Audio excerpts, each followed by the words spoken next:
guys, and welcome back to another video. In this video, I'm actually going to go through the top ownership players and go through which guys I'm potentially looking at fading or going against and the reasons for that.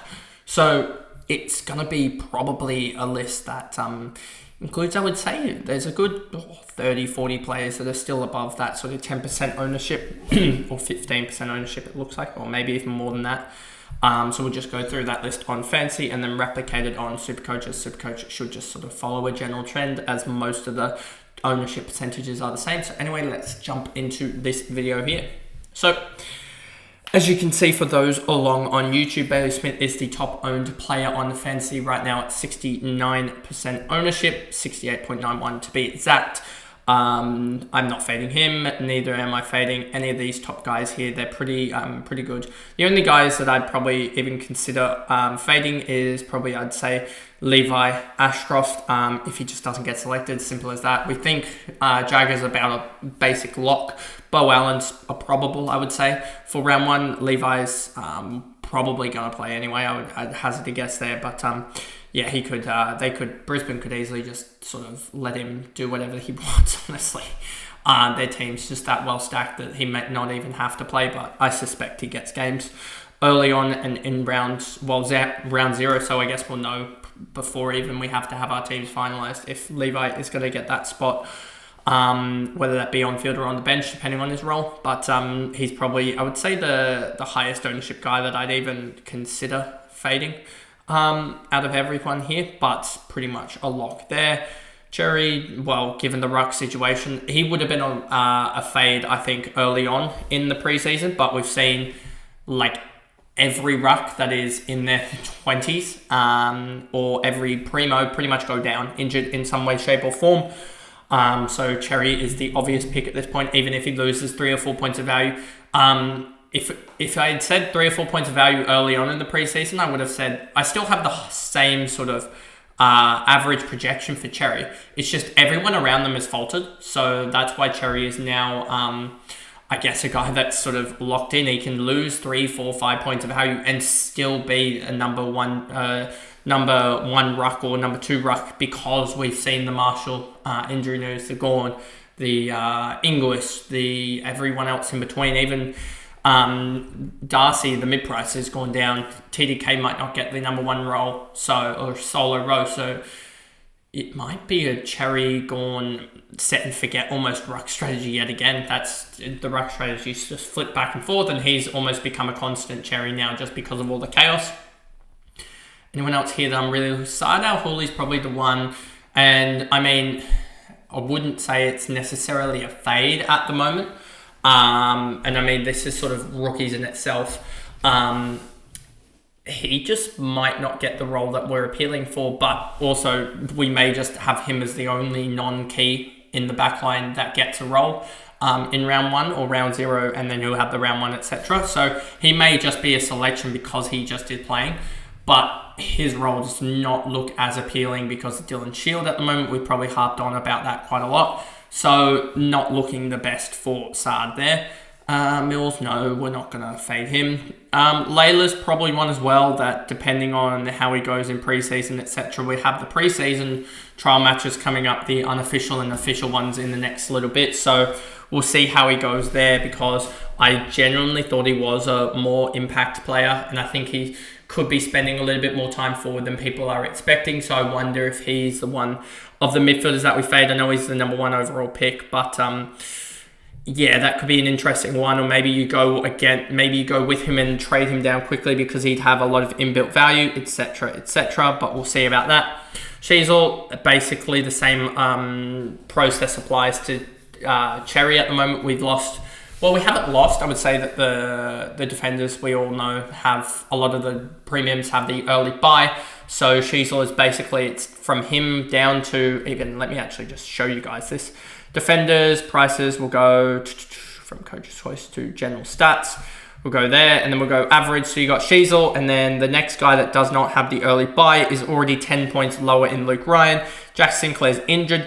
So it's Luke Ryan, and then it's down to Wangani, Malira, and Jordan Clark. We saw Jordan Clark and Luke Ryan itself have more inbuilt value. Oh, sorry, not value. They've got some beefed up scores before Freo started to actually just kick it quickly and move the ball quickly. So they probably are dropping anyway. So that pretty much opens up the scope to say that Wanganeen Malira is the next best non-early buy defender, 14 points lower than Sheasel.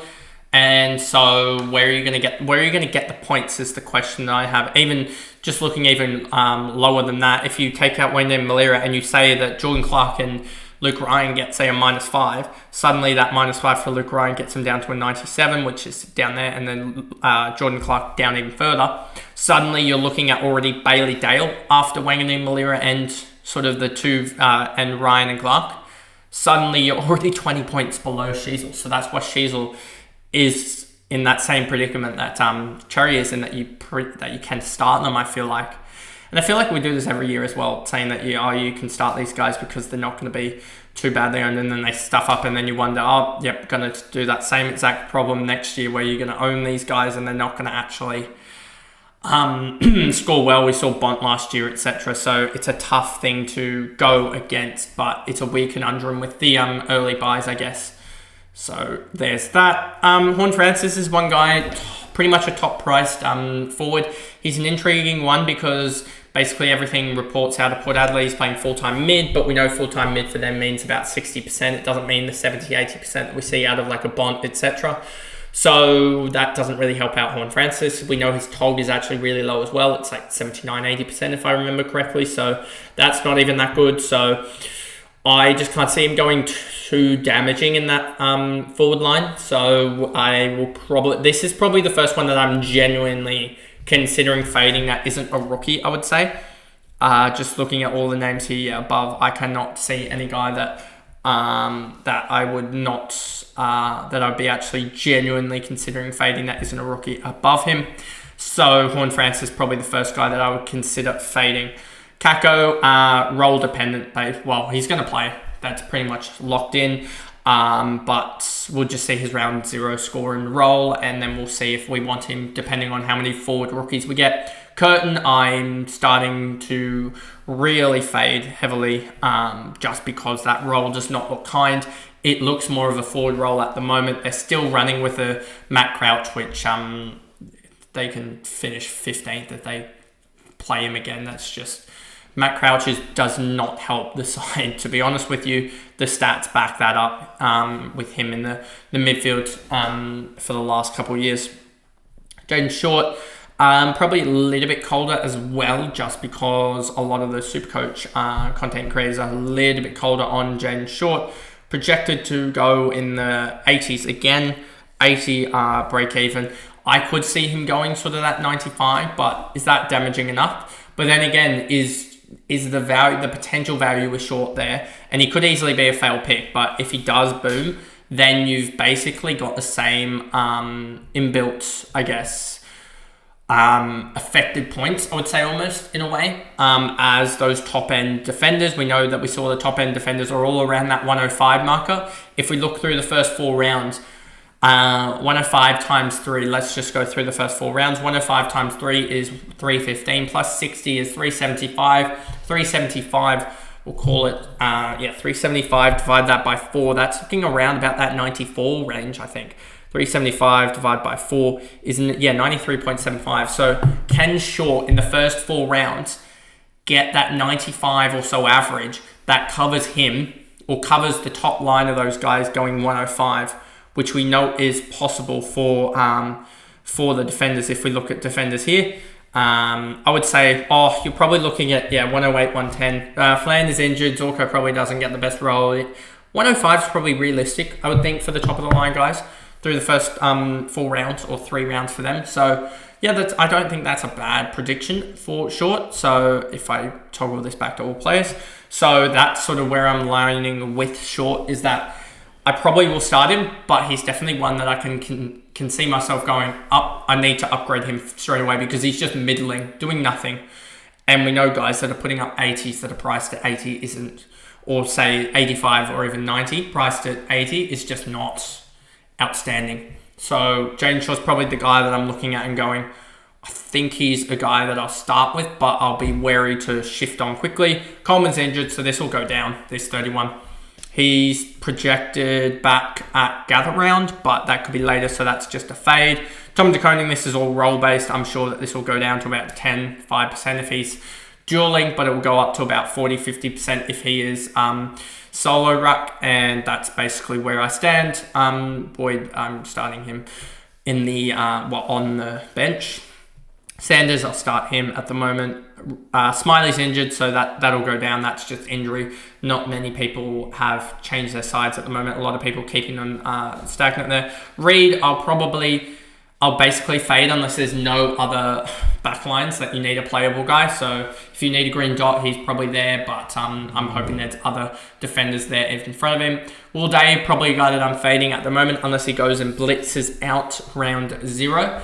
Will Ashcroft, same lines there. I'm most likely fading him unless he goes absolutely large in around 0, just because I don't think I necessarily need him, and he sort of would be battling it out with, I guess, Clayton Oliver in a stent, unless I wanted to go against like a Timmy Taranto, who is still, he's actually lowering ownership because I haven't seen him in a while.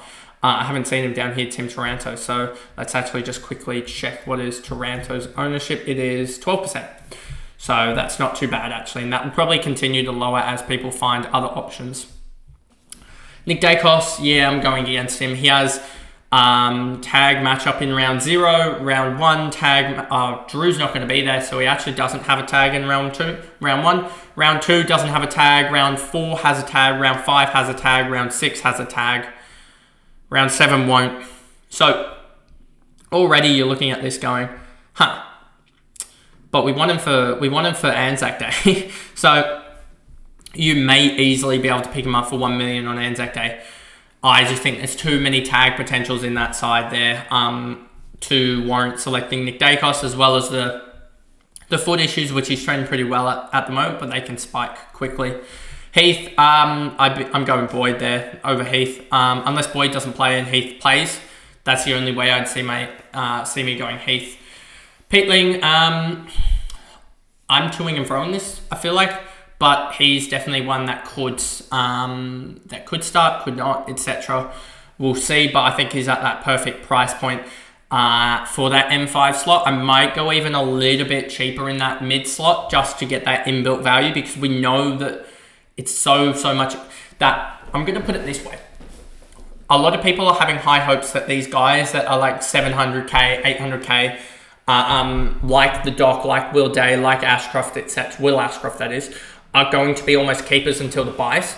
I'm looking at the M5 and M6 slot as guys that will get value very, very quickly. Peatling only has to average 90 to be almost a slam dunk pick. Never only has to average 85 to be a slam dunk pick. They don't have to average huge amounts. They just need value. So it's all about getting the biggest value on top of price that you can across your whole team. And if by going a little bit less in the a little bit price in the midfield for guys like Peatling, Nevitt, Sheldrick, etc., guys like that, where you're getting plus 40, plus 45 points, allows you to get those big price defenders or forwards, or allows you to go the Gawn and Cherry over a Cherry and I don't know exactly who it would be, maybe an English or something like that, who English could have value. But that's sort of my thinking there, and that's why Peatling's probably still a lot higher on my list compared to some other people that I've seen or talked to. Leak, I think he's going to go up a lot, especially if he plays opening rounds. Harvey Langford, he looked pretty much a lock. Sinclair's injured, so he'll go down. Bontempelli, it depends for me. I think I will start him just because he's a captaincy option. Scott North in round 1, Collingwood round 2, that should be a pretty good game. Carlton will be a little bit annoying but Chincotta I think is still potentially out, and they don't really have that big body guy to really go against him. Freo, etc. So he has a pretty good run there. Rosie, a guy that I've considered fading, considered not, etc. He does have a really kind run to start actually looking at that. So I may reconsider him over the likes of a Timmy Taranto, something like that. He also does have the round 12 bye, which is a little bit annoying. to add another guy in there. So maybe a choice between Bont and Rosie, etc. Kobe McKercher, I'm passing. I don't like this half forward wing role. It doesn't look like he's going to be the distributor at North Melbourne with Caleb Daniel there in the number 2 place. He could easily be just hanging out on that wing half forward space for another couple of years while he gets his body more physically ready to play that on-ball role. So I'm just looking at this going, I don't think he's going to average a plus 15 that he probably needs as a defender. Andrew Brayshaw, I think he's one that's primed to go up again for Freo. I could easily go a Brayshaw and Sarong partnership there. Yes, it would be 2 guys from the same club, but and they do have Sydney in round 2. But aside from that, they have an open schedule. This is open for them just to go GMHBA. We know Geelong has really good mids, mid scoring against. Optus Stadium against the Swans, that'll be a tough away trip for Sydney anyway. Then they've got the Eagles, Bulldogs, Richmond, Melbourne, Adelaide, St Kilda, Collingwood. GW Western round 10 is their next hard matchup. That is crazy to say. So yeah, I'm looking at Brayshaw and probably Sarong at that point. Berry looks odds on to start. I just don't like small forward, so I'd rather start that guy that has potential mid capability. Finn O'Sullivan, he's probably one that will start round 1, but I may still fade anyway, just because it looks like an iffy role on the wing. We'd rather these wingers have sort of forward status, to be honest with you, rather than be a straight midfielder. Marshall, I don't like the back injury, like half a preseason, etc. Sam Flanders injury. Sam Doherty looks to be more wing. Looks like Ollie Hollands is getting that role, so don't like that as much. Philippou injured. Tom Green has the early bye, so I'm probably going to be fading that as well. Getting down to these guys. We'll stop at 10%. Gibcus, much the same. Whatever SF is Zach Reid, pretty much apply the same principle there. And also, actually, he's injured, so he's not going to come back to around 6 to 8. Coming, probably just behind the likes of Peatling in terms of role. I think he's going to play wing half-back, and that's not as good a role as on ball and wing. Lockie Whitfield, 12% ownership.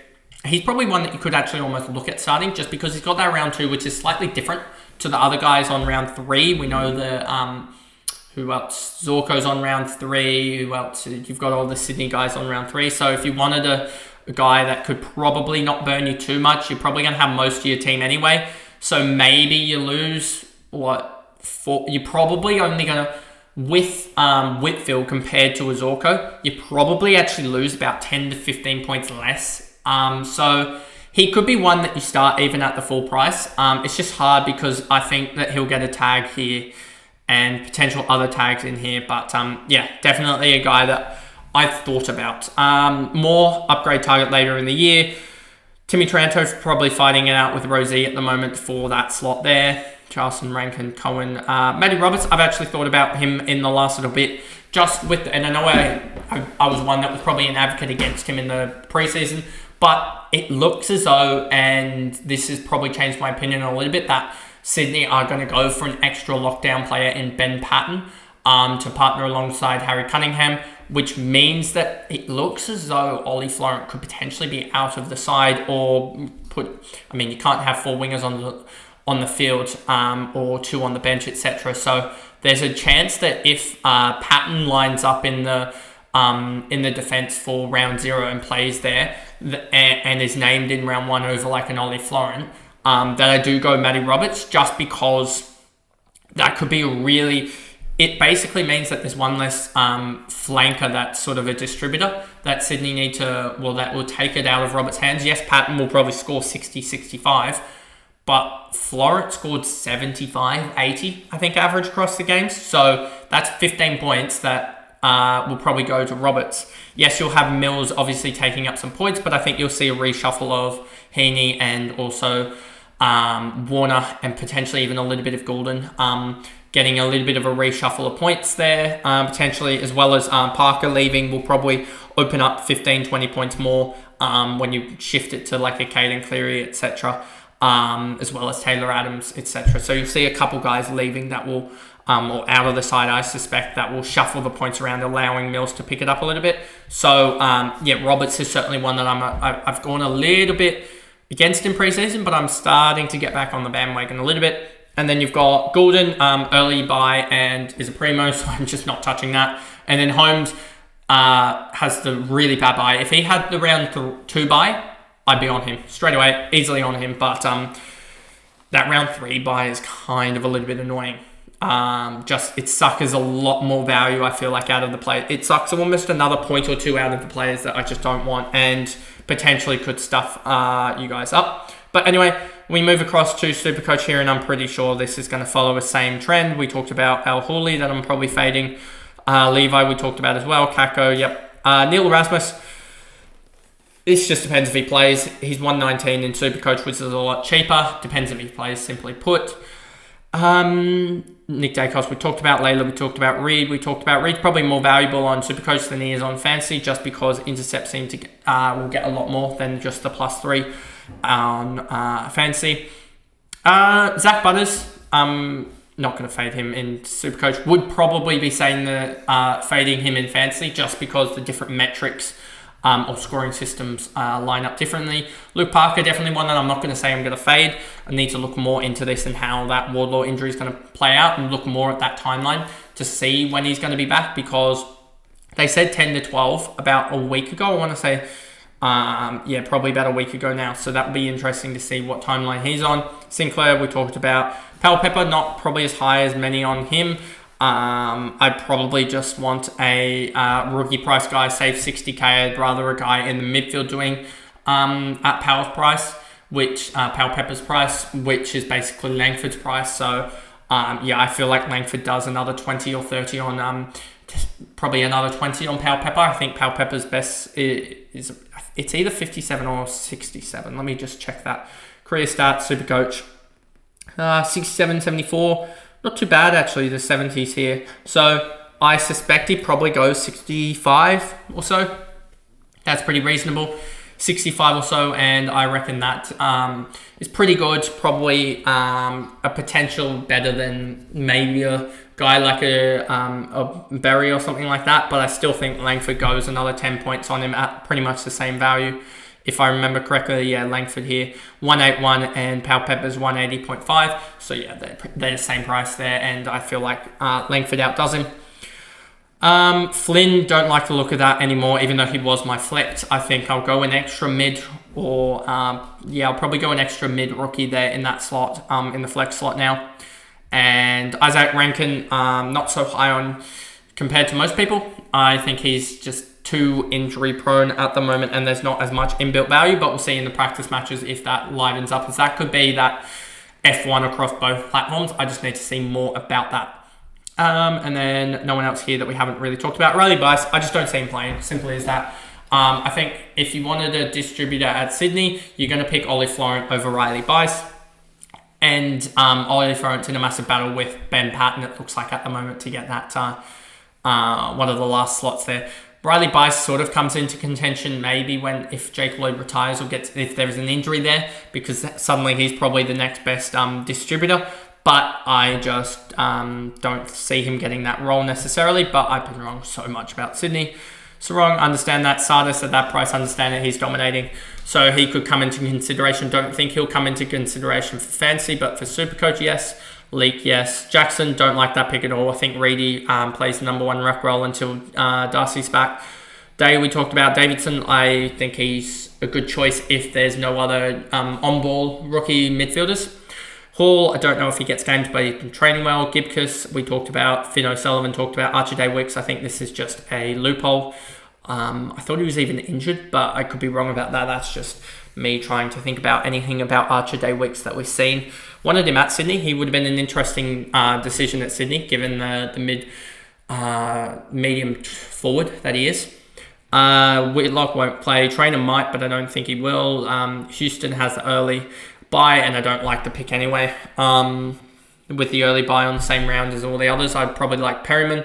Shea Bolton, I think he's done an injury anyway. At the moment, that was a couple of weeks, so don't like carrying injury players, and I don't think there's any value. He's too hit or miss. Might be good, like we were talking about with the flex position with Newcomb and also Anderson. Bolton could be a really good flex position type player. Tom Green, Caleb Smith, etc. Caleb Smith, if he starts, will be good, but don't know if he will anymore.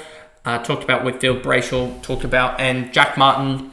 Same sort of similar conundrum with the likes of Pal Pepper, but probably a little bit worse off. But then again, he's done 70s consistently in the past, so it'll be interesting to see how it goes in round 0.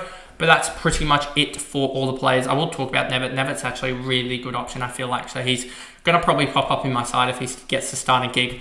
But anyway, that is the video there, going through all of the players that I'm considering that are pods, etc. Or, well, not pods, I guess. All the players that I'm considering fading against that are high ownership, I guess I would say. That are 10% or more ownership. But anyway, if you did enjoy that video, remember to like and subscribe, turn the notification bell on so you know when I upload. If you are listening on Spotify, give me a follow and a rating over there, and I will see you guys tomorrow for the next video. Bye, guys.